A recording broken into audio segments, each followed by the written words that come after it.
Question. What are the Republicans up to? Right? I'll tell you what it looks to me like they're up to. And it's conceivable that I'm completely misjudging this. And if you think that I'm wrong on this, or if you think I'm right and I've overlooked something, give me a shout. But it seems to me that what's going on here. Well, let me start. Let me back up a little bit. Dr. Jonathan Reiner, he's a CNN medical analyst. He was on CNN a couple days ago, and he said, a surprising amount of death will occur soon. Now, what he's talking about is the fact that this Delta variant, which is twice as contagious and 2 or 3 times more deadly than the previous variations of COVID, and it's killing 18-year-olds and 25-year-olds and 30-year-olds. I mean, in Missouri, for example, right now, and now in Alabama and Arkansas, hospital ICUs are filling up, and they're filling up not with 70-year-olds. 70-year-olds are all vaccinated. They're filling up with 20 and 30-year-olds and 40-year-olds, and not people who are obese or who are suffering from diabetes or heart disease or asthma or any of the other conditions that might predispose you. These are healthy people.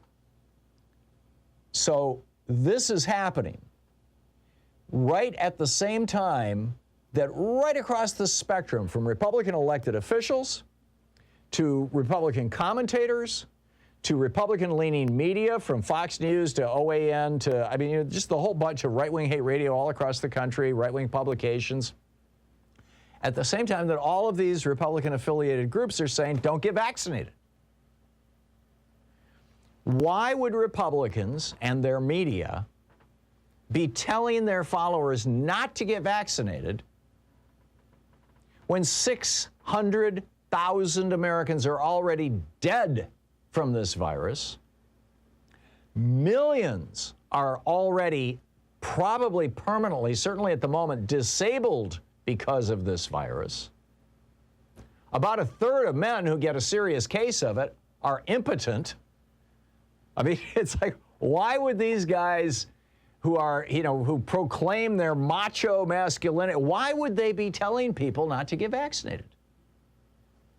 I mean, just consider this. Why, for example, why did Trump get vaccinated after he lost the election and after the coup attempt on January 6th failed? Why did he get secretly vaccinated, him and his wife and his son? Why did they secretly get vaccinated in the White House? Why are the Fox News personalities who are discouraging people from getting vaccinated refusing to tell us whether they themselves are vaccinated? Tucker Carlson, and others are to this day, oh no, I'm not going to tell you if I'm vaccinated or not, but you shouldn't get vaccinated. Why would they? Why? Why was one of the biggest applause lines at CPAC, and I quote, the government was hoping that they could sort of sucker 90% of the population into getting vaccinated, and it isn't happening. And there was a huge, this was like standing ovation quality applause at CPAC. Why are Republican legislators around the country pushing laws that would ban private businesses from asking your vaccine status before they decide whether they're going to let you in their place of business or not? They call it banning vaccine passports. For that matter, why have 7 states now put into law, this is Alabama, Arkansas, Florida, Indiana, Montana, Oklahoma, and Utah, according to CNN, put into law that their schools can't require vaccines. That would include colleges. Why, when Joe Biden said maybe we should send people, volunteers door to door in low vaccine communities, telling people where they can get vaccinated and when and how? And the right wing goes nuts saying, oh, jackbooted thugs coming to shove something down our throats. Why do half of the members of Congress who are Republicans refuse to say if they're vaccinated? Why does Kristi Noem, the governor of South Dakota, downplay the dangers of COVID, saying, well, we never even closed our state, unlike Ron DeSantis? When South Dakota has 230 COVID deaths per 100,000 people, one of the highest in the country, compared to similar population states, Vermont and Oregon. Vermont has 41 per 100,000. Oregon has 66. South Dakota's 230. Why is this going on? Well, I hope I'm wrong. I'm hoping that you can prove to me that I'm wrong. But it looks to me like the only explanation that I can come up with is that they want more people to die.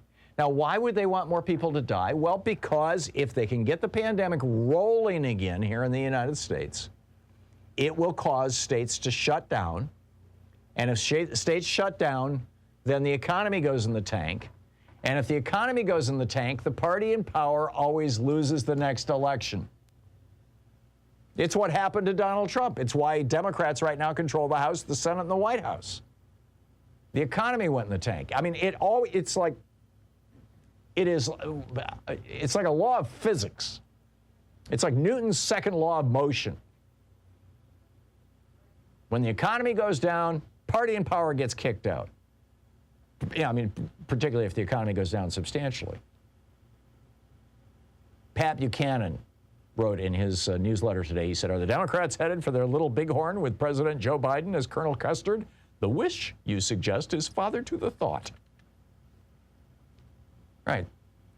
It seems to me like they're not just willing to let tens of thousands or hundreds of thousands of Americans get sick or die to win the next two elections. They're actively encouraging that outcome. Death is their official electoral strategy. Is there any other possible explanation? I mean, let's consider some of the possible explanations. Number one, they're stupid. Well, no, they're not stupid. Most of these people have college degrees, and Lauren Boebert just got her GED. And even if they were stupid, they're government officials. They have access to medical experts, and they have staff people who know how to use Google.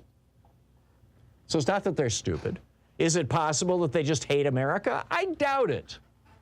I mean, yeah, John Kennedy and Ron Johnson celebrated the 4th of July in Moscow and all that kind of stuff, but I don't think these guys are going to coordinate with a foreign power to kill Americans, even if most of the foreign trolls are promoting vaccine freakouts.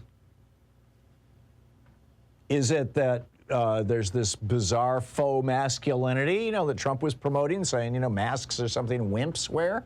When he was making fun of Joe Biden. Oh, Joe Biden, he wears 2 masks. I don't know. I don't think people are taking masculinity cues, from an obese geriatric guy with the nation's biggest comb over, who wears absurd amounts of makeup, male diapers, and false teeth. I mean, what's masculine about slowly drowning in your own snot? What's masculine about not being able to get an erection because you had COVID? I don't think it's masculinity. I don't think it's a fear of the vaccine itself. As CNN medical analyst Reiner said, quote, "Over 100 members of Congress, all of them GOP members, refuse to tell their constituents whether they've been vaccinated. They have all been vaccinated. Every single one of these characters have been vaccinated." End quote. It has nothing to do with conservative ideology. You got conservatives like Bill Kristol and George W. Bush out there proudly proclaiming their vaccine status. Reagan oversaw, requiring vaccines in California schools when he was governor. So it's not that. It's not that they're being paid by Big Pharma to trash vaccines. I mean, there's no money in this for them. Nobody's going to make money off not selling vaccines. So what's left? I mean, that's every possible reason that I could think of for why Republicans would encourage people not to get vaccinated in the face of a deadly disease.